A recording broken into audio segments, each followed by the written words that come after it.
வணக்கம் national institute Madurai. இன்னைக்கு நம்ம என்ன பார்க்க போறோம் அப்படின்னா வரப்போற குரூப் 2 ஏ குரிய ஓஎம்ஆர் இன்ஸ்ட்ரக்ஷன் தான் பார்க்க போறோம். ஓகேவா? ஹாலில் வந்து ஓஎம்ஆர் கொடுப்பாங்க. அதுல என்னென்ன நம்ம பண்ணணும், என்னென்ன பண்ணக்கூடாது அப்படின்னு தான் பார்க்க போறோம். பாருங்க, இதுதான் ஒரு டெமோ குரிய டிஎன்பிசி வெளியிட்ட ஓஎம்ஆர். ஓகேவா? இந்த ஓஎம்ஆர்ல பார்த்தோம் அப்படின்னா name of the candidate, register number, subject, centre, venue, date, இது எல்லாமே பார்த்தோம் அப்படின்னா அவங்களே ஃபில் பண்ணியிருப்பாங்க. நம்ம எதுவுமே ஓஎம்ஆர்ல ஃபில் பண்ணணும்னு அவசியம் கிடையாது. இந்த டேட்டோ, ரிஜிஸ்டர் நம்பரோ, சப்ஜெக்டோ, சென்டரோ எதுவுமே நம்ம பண்ணணும்னு அவசியம் கிடையாது. எல்லாமே என்ன வந்துரும்னா ரிஜிஸ்டராகவே வந்துடும். உங்க போட்டோ முதற்கொண்டு. ஓகேவா? உங்க photo, serial number, name of the candidate எல்லாமே என்ன செஞ்சிருவாங்க அப்படின்னா அவங்களே பிரிண்ட் பண்ணி கொடுத்துருவாங்க. நம்ம எதையுமே ஃபில் பண்ணணும் அவசியம் கிடையாது. நம்ம என்ன ஃபில் பண்ணணும் அப்படின்னா மெயினா இந்த புக்லெட் நம்பர் ரொம்ப ரொம்ப முக்கியமானது. என்ன அப்படின்னா இந்த புக்லெட் நம்பர். ஓகேவா? நம்ம புக்லெட் கொடுப்பாங்க. ஓகேவா? அந்த கொஸ்டின் பேப்பர் கொடுப்பாங்களே, அந்த கொஸ்டின் பேப்பர்ல ஒரு நம்பர் இருக்கும். அதை என்ன செய்யணும் அப்படின்னா கண்டிப்பான முறையில் கரெக்ஷனே இல்லாம நீங்க சேட் பண்ணணும். தயவு செஞ்சு இதை மட்டும் என்ன செய்யுங்க அப்படின்னா கரெக்டா பண்ணிருங்க. உங்களுடைய பேப்பரை வேலிடேட் கூட பண்ண முடியாம போயிடும். சரியா? அதனால கண்டிப்பான முறையில் என்ன செய்யுங்க, அந்த புக்லெட் நம்பரை மட்டும் கரெக்டா எழுதுங்க. அதுவும் black colour pen. Okay, black colour pen, அதுவும் பால் பாயிண்ட் பென்ல மட்டும் தான் இதை பண்ணணும். சரிங்களா? எல்லா கொஸ்டினையும் ஷேடு பிளாக் பென்ல தான் மட்டும் பண்ணணும். பால் பாயிண்ட் பென்ல மட்டும் தான் பண்ணணும். சரியா? பாருங்க, இதுல பாத்தீங்க அப்படின்னா புக்லெட் நம்பர் 1 2 3 4 5 6 7 8 டிஜிட் இருக்கும். 8 டிஜிட்டுக்குரிய நம்பரையும் கரெக்டா பண்ணுங்க. இதுல பேர் நிறைய மிஸ்டேக் என்ன பண்ணுவாங்க அப்படின்னா இந்த 0 ஃபர்ஸ்ட்ல இருக்கு. எல்லாருமே லாஸ்ட்ல வந்து அந்த 0வை வந்து ஷேட் பண்ணுவாங்க. அது தப்பு. ஓகேவா? 0 வந்து லாஸ்ட்ல தான் இருக்கும் அப்படின்னு சொல்லி லாஸ்ட்ல என்ன செய்வாங்க அப்படின்னா இந்த 0வை வந்து லாஸ்ட்ல ஷேட் பண்ணி ஐயோ தப்பா போட்டோமே அப்படின்னு நினைப்பாங்க.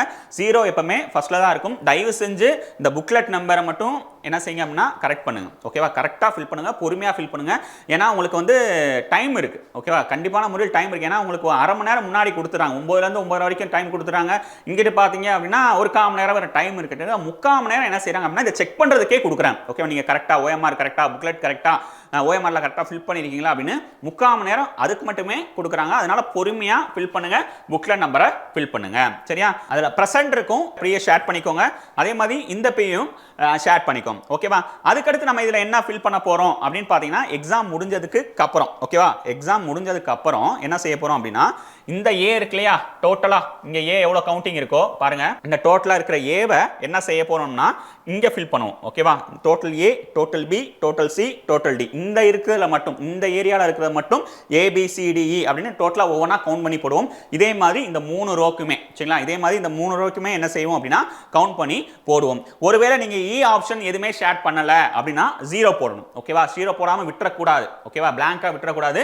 இ ஆப்ஷன் கிளிக் பண்ணல, ஷேட் பண்ணல அப்படின்னா நீங்க 0வை என்ன செய்யணும், போட்டாகணும். இதே மாதிரி 3 ரோக்கும் பண்ணணும். மேக்ஸிமம் என்ன செய்யுங்க அப்படின்னா ஈயை வந்து யாருமே ஷேட் பண்ணாதீங்க. தயவுசெய்து நிறைய பேர் நான் பார்த்ததுல நிறைய பேர் ஷேட் பண்ணீங்க. நியூவா வராங்க இல்லையா, டிஎன்பிசி நியூவா வந்து எக்ஸாம் எழுதுறாங்க இல்லையா, அவங்களாம் என்ன செய்யறாங்க அப்படின்னா ஈயை வந்து நிறைய பேர் ஷேட் பண்ணாங்க. எனக்கு விடை தெரியவில்லைன்னு ஒரு ஆப்ஷனை வச்சு அதை ஈயை வந்து 20 கொஸ்டின் 15 கொஸ்டின் ஷேட் பண்றாங்க. அது தப்பு. ஏன்னா நம்ம பொறுத்தவரைக்கும் டிஎன்பிசி பொறுத்தவரைக்கும் நெகட்டிவ் மார்க் கிடையாது.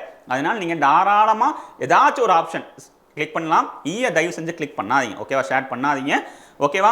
சரி, ஒருவேளை நீங்க ஈயை ஷேர் பண்ணியிருந்தா எண்ணி போட்டுருங்க. ஈயை ஷேர் பண்ணல அப்படின்னா 0வை போட்டுருங்க. ஓகேவா?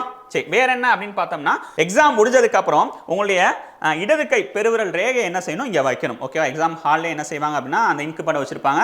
நீங்க என்ன செய்யணும், தம்ப் இம்ப்ரெஷன், லெஃப்ட் ஹேண்டுடைய தம்ப் இம்ப்ரெஷனை இங்க வைக்கிற மாதிரி இருக்கும். தயவு செஞ்சு அந்த இங்க் என்ன செஞ்சிடாதீங்க, இந்த ஓஎம்ஆர் ஷீட்ல இது செஞ்சிடாதீங்க. ஓகேவா? கொஞ்சம் பார்த்து அப்ப மட்டும் பார்த்து கொஞ்சம் ஹேண்டில் பண்ணுங்க. உங்க தலையிலையோ இல்ல வேற அவங்க துணி கொடுப்பாங்க அதுலயோ ஃபுல் அண்ட் ஃபுல் தொடச்சிட்டு உங்களோட ஓஎம்ஆர் ஷீட்டை தொடுங்க. சரியா? நெக்ஸ்ட் என்ன அப்படின்னா தேர்வு முடிஞ்சதுக்கு அப்புறம் இங்க அவங்களுடைய சைன். ஓகேவா? அங்க தேர்வு அறை கண்காணிப்பாளர் இருப்பார் இல்லையா, அவருடைய சைனை இங்க போட்டுறணும். மறந்துடாம வாங்கி நீங்களே கூப்பிட்டு கூட மேக்ஸிமம் போட்டுருவாங்க. அப்படி போடல அப்படின்னா நீங்களே கூப்பிட்டு வாங்கிருங்க. அதே மாதிரி உங்களுடைய ஹால் டிக்கெட்லயும் அவருடைய சைன் கண்டிப்பான முறையில் இருக்கணும். ஓகேவா? குரூப் 2 குரூப் 2 பொறுத்த வரைக்கும் நெக்ஸ்ட் பார்த்தோம் அப்படின்னா மெயின்ஸ் இருக்கு. அதுக்கடுத்து பண்ணோம் குரூப் 2க்கு வந்து இன்டர்வியூ இருக்கு. இதுக்கெல்லாம் கண்டிப்பான முறையில் ஹால் டிக்கெட் தேவைப்படும். நீங்க எக்ஸாம் பாஸ் ஆகி வேலைக்கு போற வரைக்கும் நீங்க என்ன செய்யும் அப்படின்னா உங்களுடைய ஹால் டிக்கெட்டை பத்திரமா வச்சிருக்கோம். சரிங்களா? அதுவும் அவருடைய சைன் போட்டிருக்கணும். அதுல மெயினா ஹால் டிக்கெட்ல அறை கண்காணிப்பாளரின் கையொப்பம்னு இருக்கும். அந்த ஏரியால அவங்களுடைய சைன் வாங்கிருங்க. இங்க ஒரு சைன் அவர் போடுவாரு, அதே மாதிரி இங்க ஒரு சைன் போடுவார். 2 சைன் அவர் போடுவாரு.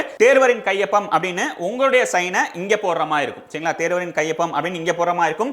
வேற எங்க உங்களுடைய சைன் போடணும் அப்படின்னு பாத்தீங்க அப்படின்னா இங்க இருக்கு இல்லையா, இந்த லாஸ்ட் பேக் சைடு பாத்தீங்க அப்படின்னா இங்க இருக்கும். தேர்வு தொடங்கும் முன்னாடி இந்த இன்ஸ்ட்ரக்ஷன்லாம் வாசிச்சு பார்த்துட்டு நான் சைன் பண்றேன் அப்படின்னு சொல்லி இங்க உங்களுடைய சைன் பண்ற மாதிரி இருக்கும். சரியா? இதே மாதிரி பாருங்க, அவங்க இன்ஸ்ட்ரக்ஷன் கொடுத்திருக்காங்க எப்படி ஷேர் பண்ணணும். ஓகேவா? எப்படி ஷேர் பண்ணணும் அப்படின்னு கொடுத்திருக்காங்க. ஃபுல்லா ஓகேவா அந்த ஜீரோ வந்து ஃபுல்லா காலி பண்ற மாதிரி எதுவுமே தெரியாத மாதிரி என்ன செய்யணும் ஷேர் பண்ணும். இந்த மாதிரிலாம் ஷேர் பண்ணக்கூடாது ஓகேவா. டிக் போடுறதோ இன்ட்டு போடுறதோ இல்லை பாதி புள்ளி வைக்கிறதோ எதுவுமே பண்ணிடக்கூடாது. ஷேட் வந்து ஃபுல் அண்ட் ஃபுல் இப்படி மட்டும்தான் இருக்கணும் சரியா. அப்படி இல்லை அப்படின்னா மார்க் மைனஸ் பண்ற மாதிரி இருக்கும். உங்களுக்கு 2 மார்க் 5 மார்க் அந்த மாதிரி மார்க் மைனஸ் பண்ணுவாங்க. அந்த இன்ஸ்ட்ரக்ஷனும் பாத்தீங்கன்னா இங்கே கொடுத்துருப்பாங்க சரியா. பாருங்க வினா தொகுப்பு எண் நான் சொன்னேன் அந்த செக்ஷன் 2ல வந்து வினா தொகுப்பு புக்லெட் நம்பர் எழுதணும். அது சொல்றாங்க பாருங்களேன். வினா தொகுப்பு எண்ணிற்கான வட்டங்கள் நிரப்பப்படாமல் விடுபட்டிருந்தால் உங்களது விடைத்தாள் செல்லாதாக்கப்படும் ஓகேவா. நீங்க புக்லெட் நம்பரே நீங்க போடல அப்படின்னா உங்களுடைய பேப்பரை வேலிட் பண்ண மாட்டாங்க சரியா. வேலிட் பண்ண மாட்டாங்க. அதனால தயவு செஞ்சு அந்த புக்லெட் நம்பரை நீங்க ஃபில் பண்ணிருங்க. ஒருவேளை தப்பா எழுதிருந்தீங்க புக்லெட் நம்பரை தப்பா எழுதிருந்தீங்க அப்படின்னா 5 மதிப்பெண் என்ன செய்வாங்க அப்படின்னா குறைச்சிக்குவாங்க ஓகே. பாருங்க வினா தொகுப்பு எண் முறையற்று நிரப்பப்பட்டிருந்தால் அல்லது வினா தொகுப்பு எண் எழுதுவதற்காக வழங்கப்பட்ட கட்டங்களில் எழுதப்படவில்லை எனில் பெற்ற மொத்த மதிப்பெண்களில் 5 மதிப்பெண்கள் குறைக்கப்படும். இதெல்லாம் தேவையில்லாதது.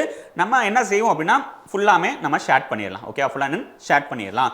வேற எதுக்கெல்லாம் மார்க் குறைக்கிறாங்க வேற என்ன பண்ணக்கூடாது அப்படின்னா இந்த சைடில் பார்த்தீங்க அப்படின்னா பார்கோடு இருக்கும் சரிங்களா. இந்த சைடில் பார்த்தீங்க அப்படின்னா பார்கோடு எல்லாமே இருக்கும். இந்த பார்கோடை என்ன செய்யக்கூடாது சேதப்படுத்தக்கூடாது.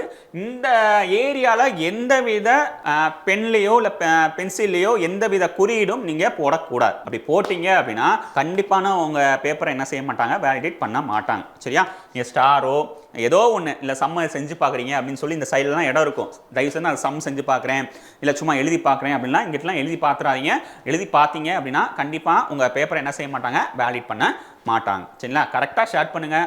டைம் இருக்குது ஓகேவா. ஏன்னா நம்மளை பொறுத்த வரைக்கும் வெறும் 200 கொஸ்டின் 3 ஹவர்ஸ் கொடுக்குறாங்க. அது போக ஒரு 45 மினிட்ஸ் கொடுக்குறாங்க. ஈஸியாக நம்ம என்ன செய்யலாம் பொறுமையாக உட்காந்து ஷேர் பண்ணிடலாம் ஓகேவா. டோட்டலாக இங்கே எல்லாம் எழுதினதுக்கப்புறம் இங்கே ஓவராலாக இருக்கும் இல்லையா. ஏ எவ்வளோ இங்கே ஏ எவ்வளோ இங்கே ஏ எவ்வளோ இந்த 3 ஏயும் கூட்டி எங்கே போடணும் அப்படின்னா இங்கே போடுற மாதிரி இருக்கும். அதே மாதிரி இந்த 3 பியும் கூட்டி இங்கே போடுற மாதிரி இருக்கும். டோட்டல் கவுண்டிங் எவ்வளோ வருது அப்படின்னா 200 அப்படின்னு வரும். கண்டிப்பாக வரணும் சரிங்களா. இது என்ன செய்யுங்க அப்படின்னா டேரெக்டாக இதில் போடாதீங்க. உங்கள் புக்லெட் பின்னாடி என்ன இருக்கும்னா ரஃப் பேஜ் இருக்கும் ஓகேவா. அதில் வந்து என்ன செய்யணும் ஃபர்ஸ்ட் கால்குலேட் பண்ணிவிட்டு கரெக்டாக 200 வருதா அப்படின்னு பார்த்துட்டு என்ன செய்யுங்க அப்படின்னா இது எல்லாத்தையும் ஃபில் பண்ணிடுங்க சரியா. அதுக்கு முன்னாடி ஃபில் பண்ணிடாதீங்க. புக்லெட் பின்னாடி என்ன இருக்கும்னா ரஃப் பேஜ் இருக்கும். அதில் ஒரு தடவை சம் இந்த மாதிரி செஞ்சு பார்த்துட்டு கரெக்டாக 200 வந்துச்சுன்னா மட்டும் என்ன செய்யுங்க அப்படின்னா இதில் ஃபில் பண்ணுங்க ஓகேவா. வேற மித்தப்படி பார்த்தோம் அப்படின்னா ஓஎம்ஆரில் எந்தவித கிறுக்கலும் பண்ணிடாதீங்க. எந்தவித பேனா வச்சு எந்தவித குறியீடும் போடாதீங்க. கண்டிப்பாக வேலிடேட் பண்ண மாட்டாங்க சரியா. ஃப்ரெஷ்ஷாக இருக்கணும் உங்கள் பேப்பர். தம் வைக்கும் போதும் அந்த இன்க்கு என்ன செய்யக்கூடாது இதில் பேப்பரில் ஒட்டாமல் நீங்கள் தம் வைங்க ஓகேவா. வேறு ஏதாச்சும் டவுட் அப்படின்னா கீழே கமெண்ட் பண்ணுங்கள். எக்ஸாம் ஹாலுக்கு கொஞ்சம் நேரத்துக்கு முன்னாடியே போயிருங்க ஓகேவா. ஒரு 1 ஹவருக்கு முன்னாடியே போயிருங்க. நல்லா சாப்பிட்டுட்டு முந்தின நாள் நைட் நல்லா தூங்கிட்டு ஃப்ரெஷ்ஷாக போய் எழுதுங்க ஓகேவா.